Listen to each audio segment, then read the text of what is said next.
Kay Balong ko, inuna mo na yung pangalawa kaysa sa una. Bilang pagsuporta nga sa posisyon ni Pangulong BBM, walang sinabing pagsuporta, kung tama ang pagkakarinig ko, ang pagkakapanood ko, kaugnay sa sino mang binabalakang sampahan ng impeachment. So hindi yun Pari ko na lang ako magkaiba yung napanood natin, pero mukhang pareho. Pero so ito nga, in support nga dun sa panawagan ni Presidente na huwag Yeah. na magkaroon ng impeachment. Pero hindi naman ito pagsuporta ng INC kay VP Sara. Hindi para sa akin na magsalita para sa kanila.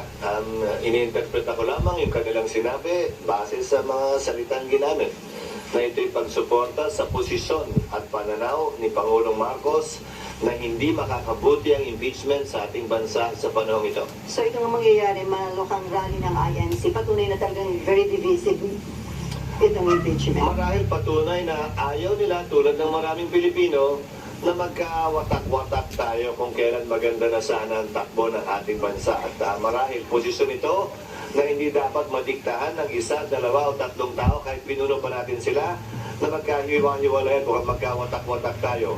Obligasyon ng bawat Pilipino tiyakin at hanapin yung nag-iisang daan na pwede nating pagkasunduan at pagkaisahan sana.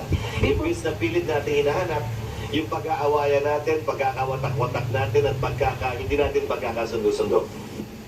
Yun, malinaw. Ang ganda ng huling bahagi niya, pwede bang hanapin natin yung pagkakasunduan natin? Yes. Yung atin hong pagkakaunawaan, huwag yung hanapin natin kung ano yung ating pag-aawayan. At ngayon, na nakahanap tayo ng paraan din, kung saan tayo magkakasundo, sabi ng Pangulo, huwag muna tayong mag-focus dyan. No to impeachment tayo. Kasi mahahati yung atensyon, marami tayong problema. Ito muna unahin. Yan.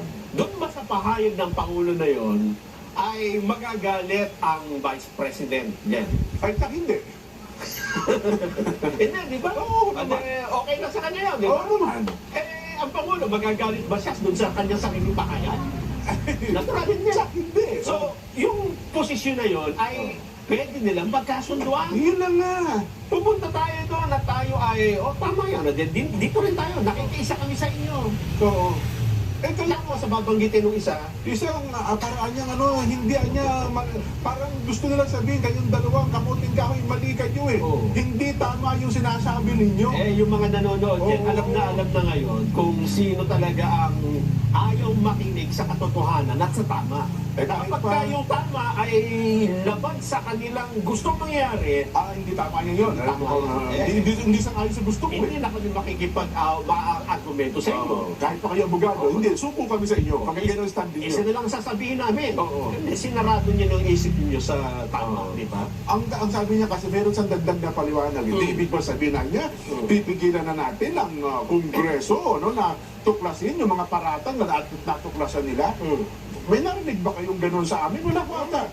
Ano ba, bilang isang abogado, saan bang proper forum? Diba? Hindi ba ang proper forum yun sa COA? Oo, may proseso yan eh. Kaya nga ang proseso eh. Attorney, di ba? At saka doon sa ibang mga vloggers. Meron ba kaming sinabi dito sa amin na kaya ang Pangulong Bongbong ay not to impeachment sapagkat inihihinto niya ang proseso ng kung ano man ang paratang kung nililinis ba ang pangalan ng pangalawang Pangulo. Mukhang wala akong narinig na gano'n na. So, At ang totoo niyan, Oo. pinag-uusapan doon na confidential funds at iba't iba pa, Oo. nakasala ngayon yan sa audit ng COA. Ayan. At meron silang 6 na buwan para yan ay sagutin. mukhang Tumatakbo. Ibig sabihin, hindi ho yan pinipigilan. Totoo. Hindi ba ang gusto nung iba, unahan. Ang problema, halimbawa, iunahan nila yan. Ang COA pa rin ang pananaig dahil sila ang binigyan ng karapatan ng batas na mag-imbestiga ng mga tungkol sa pondo. Hindi Yung ba? balita nga natin, nasa iwa ko lang kung totoo ha. Oo. Mukhang mayroon ng desisyon ng COA. Ganun ba? O yun ang Sa pagkakataon. Pero ang pag-usapan muna sa natin. ibang araw. Oo. Ang kailangan nila ay 106 signatures. Aha. 106 na pirma ng mga mababatas ng Kamara de Representante mapapabilis po ang usad ng impeachment. Kasi kapag kami pirma na 1/3 ng kabuang miyembro ng House, Yes. ay hindi na kailangang dumaan sa proceeding ng Committee on Justice. Yes. Ididiretso na sa Senado. Mhm. Ibig sabihin, gusto nilang madaliin nga. Meron daw po mga gumagapang ng ganon at sa pinakahuling bilang daw, Nelson, di ko alam kung totoo, ay parang mahigit na ata sa 20 hanggang 30 daw ang pumirma. Nako, Oh, mga mamabatas, congressman, totoo kaya yun? congresswoman, Oh, hindi, kung totoo man yan o hindi, eto ang babala ko sa inyo.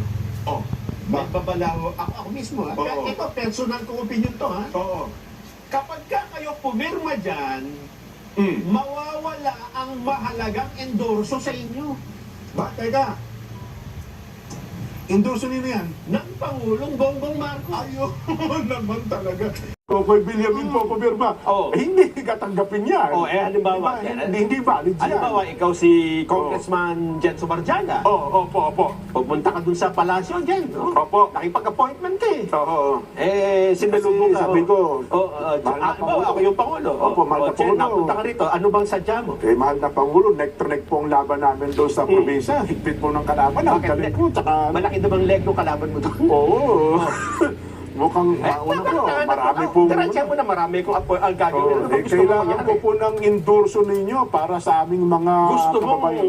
marami kong mga supporter lang. Gusto mo yung mga Opo. supporter ko, ikaw iboto. Yes po, una naman, kailangan napakahalaga po nun. Makapangyarihan po yung endorso ninyo, mahal na Pangulo. Eh, narinig mo ba yung sabi ko sa'yo na huwag nyo nang unahin muna yan dahil marami pang problema ang bansa. Oo. Kapag ganyan, itinuloy ninyo, nagsayang lang kayo ng oras. Naniniwala ka ba doon?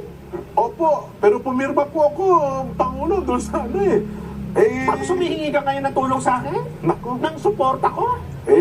Ganun ho talaga. Samantalang yung sinabi ko, hindi mo kayang suportahan? Ganun ho talaga, mahal na Pangulo, medyo makapal po ang face ko eh.